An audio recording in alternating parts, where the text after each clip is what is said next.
Welcome back. In today's episode, we resume with part 3 of the interview with David Burkus.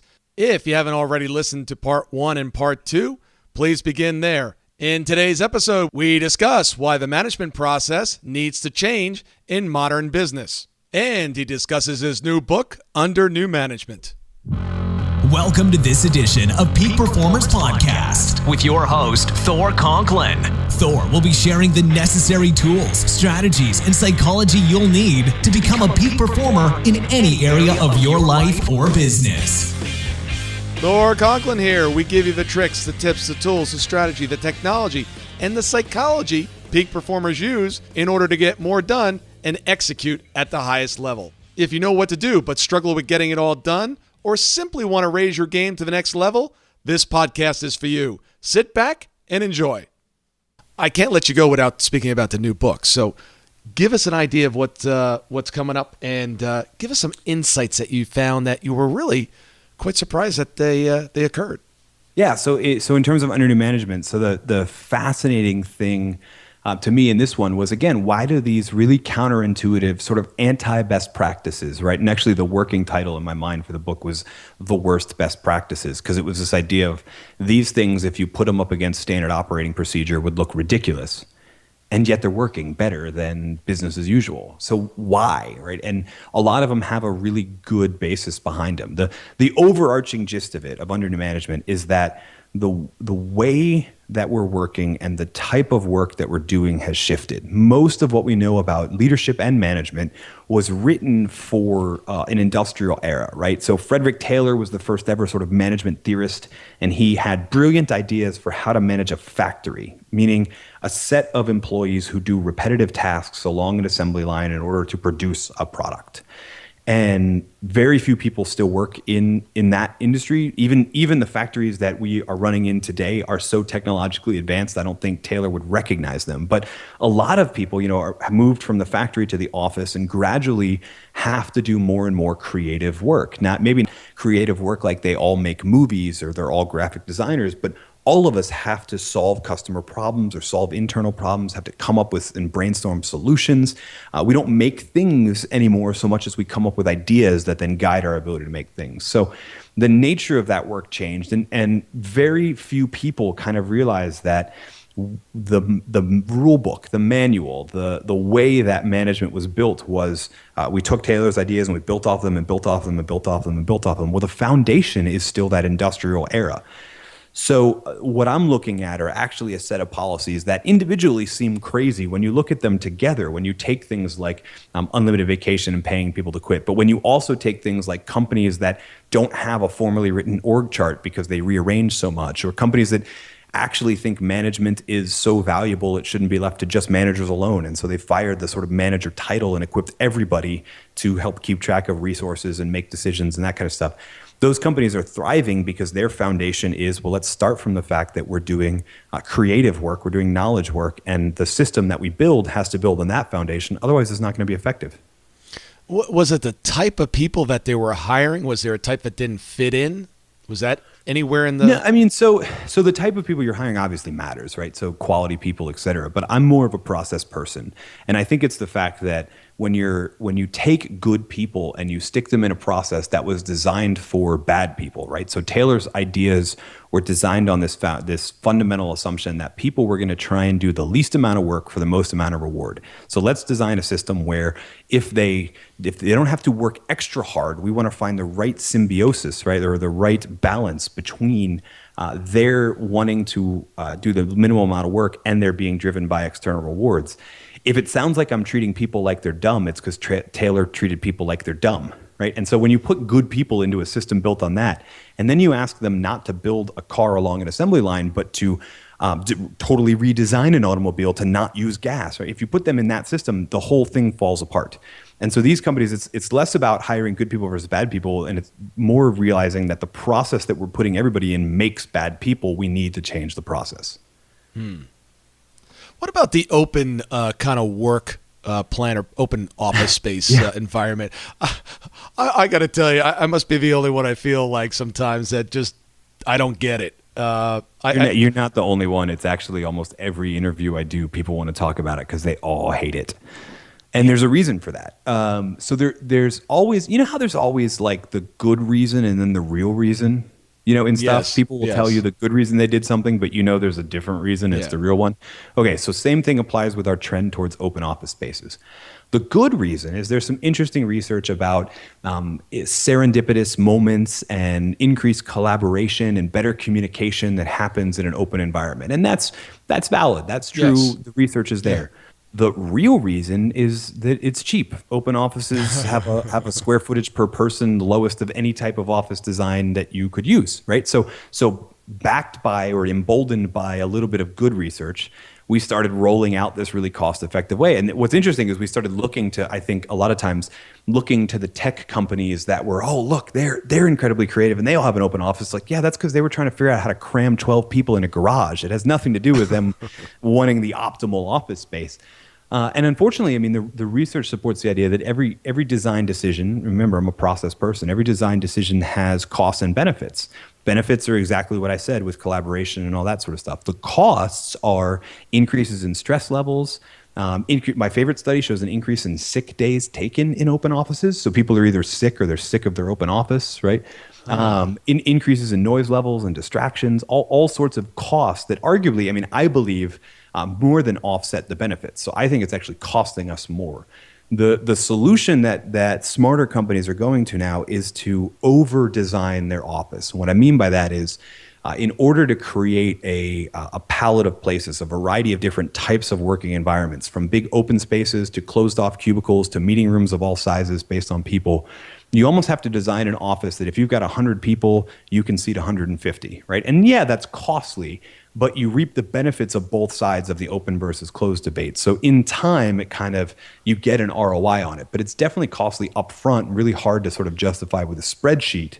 But fortunately, we've got a lot of research in human behavior we can use to justify it. And we're starting to see that trend, which is a relief, quite frankly, because you are definitely not the only person that has ever looked at that and gone, yeah, I hate open offices. I can't believe I have to suffer through one.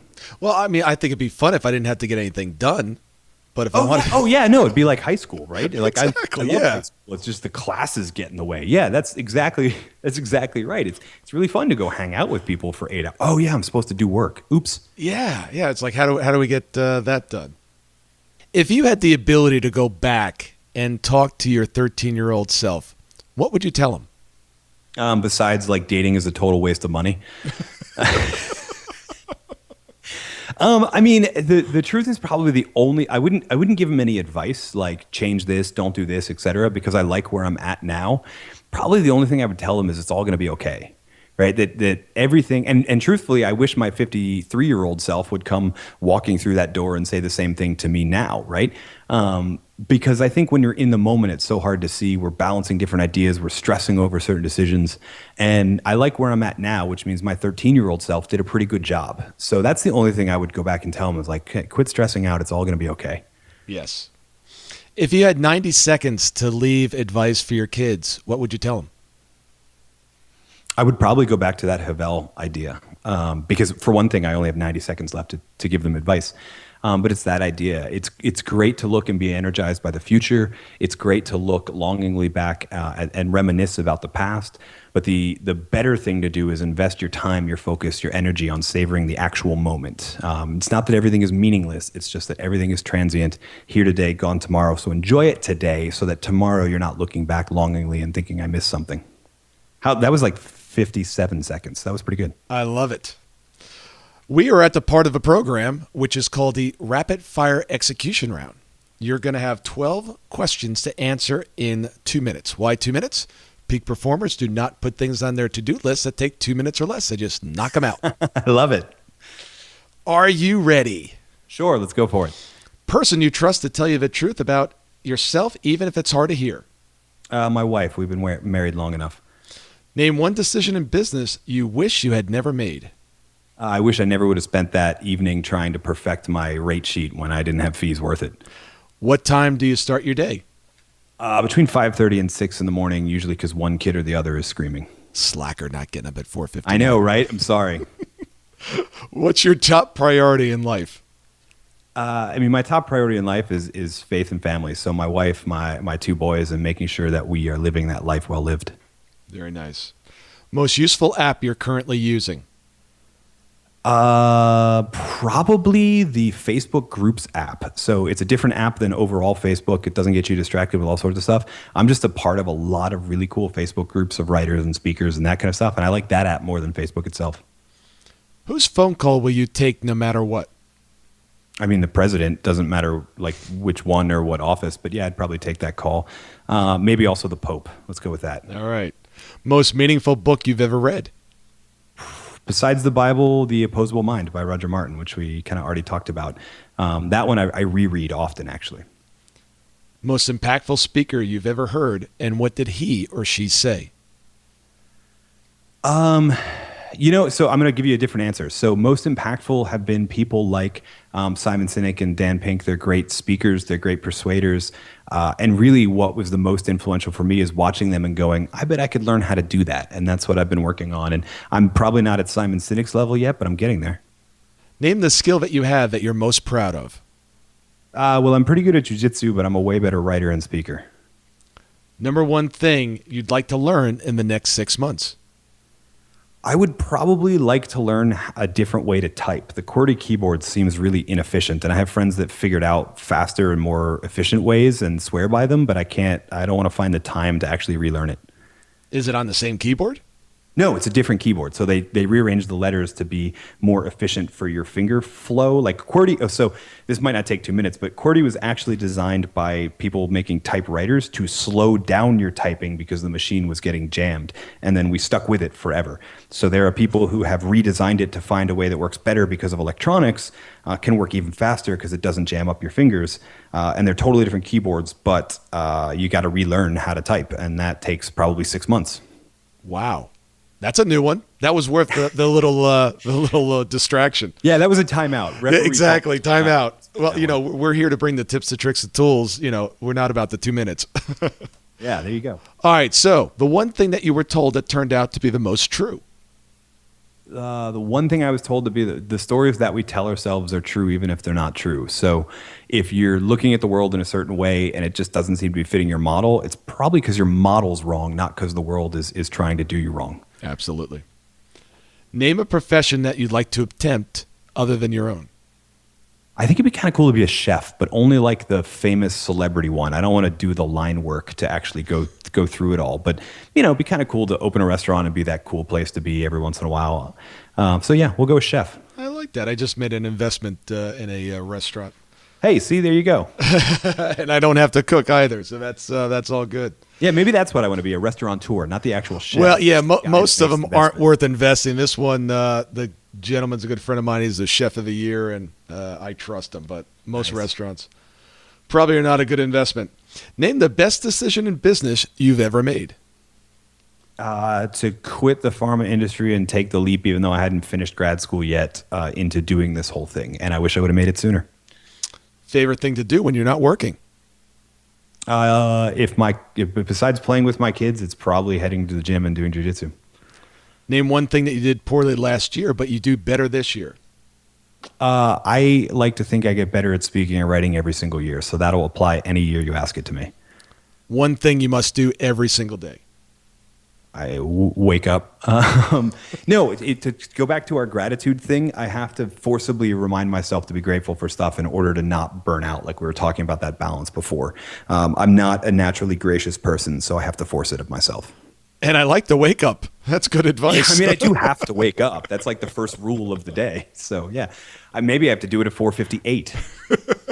Let's not start a contest. I'm actually in a contest right now with some guys are doing some push-ups for charity. And I said, the Mission 22 thing? I don't know. All I know is that I'm now doing 269 push-ups a day, and I can hardly move. I just got involved just because I wanted to support somebody. And then I found out it was a charity event, and there was 10 days left. So it was and it's actually been pretty fun because now we're, who can do this, who can do this. Now we're one-upping each other. We're putting out Facebook posts and videos.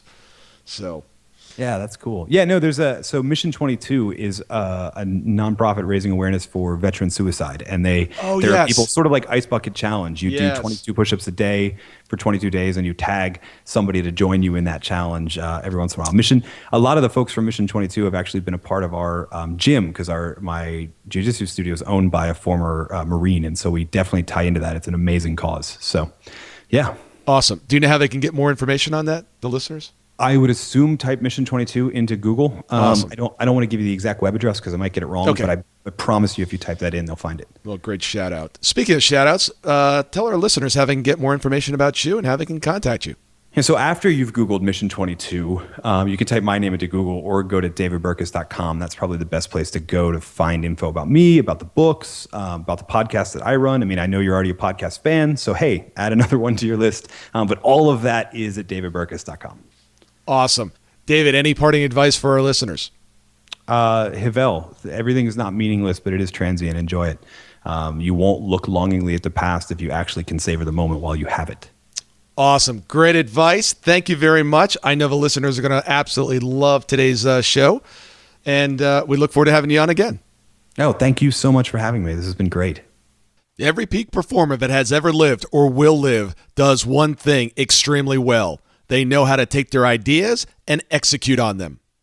Ideas and knowledge are not power, but the ability to execute on them, that is real power. If you consider yourself a peak performer and really want to take your game to the next level and truly master the science of execution, I would like to send you some information about our upcoming event, Business Execution Summit. Simply take your phone and text the word BE Summit, one word, to 41411. And I'll send you some additional information on how to master the most important skill you will ever acquire for your life or your business. Thank you for listening. If you haven't already done so, please head over to iTunes and subscribe to the show. Also, please share this with family, friends, coworkers, or anyone that could benefit from this information. To make it very easy to share these episodes, simply go to my Facebook page, Thor Conklin, click on the episode that you want to share, and you can post it to your timeline. You just might be helping one of your friends on Facebook by sharing it on your page. You can follow us on Facebook and Twitter at Thor Conklin. The website is thorconklin.com. The email is info@thorconklin. While at the website, please sign up for our weekly newsletter with additional tricks, tips, tools, and psychology on how to be a peak performer. Remember, these episodes are anywhere between 6 and 35 minutes and are meant to be consumed during dot time doing other things. Until tomorrow, have an absolutely amazing day.